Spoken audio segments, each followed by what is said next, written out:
Mắt hai sâu ta chúa chàng pha chẹp nhẹ dầm Yết xin phây bé chậm u pin sâu Giê-xu trò tao Căn nai hùng Hay con hòa Vua tế y tao miên chuốt Mình vua chằn Miên to tao Chủ miên mua hùng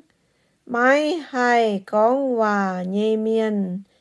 Tai ló Giê-xu Giê-xu chuẩn miên chuốt Líu vua tao miên chiều liêm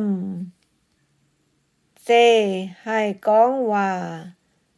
Choáng miên bùa hong hay Lan bùa lan Yêm Israel tây bung Mái kèng bọt chía nái nhung xì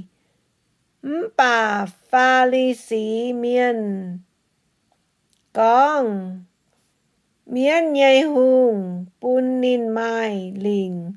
Chuẩn miên chuốt hăng Giê-xu khó liền choáng miên Giê-xu yêu chân Rồi mung rồi láng mình Yêm quỷ tòng Giáo miên ya chun Thiên hùng Dấu chiếu cún miên nhê khu phiến Nín ya trò lống nhung bèng Giê-xu bọt nái tế miên chăm nín cha kênh hay Khó liên hay Quầy dự nín bùa khấu hay Mái lâm khảo tóng Thang quan bà kỳ dung Mái mai chiếu cầu nò Giê-xu chiều bùa Nín nhê sai có bùa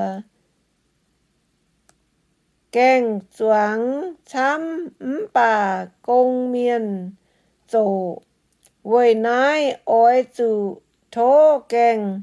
choáng nhê chiếu phái Công miên chuốt mình Siêu nín nhê kèng choáng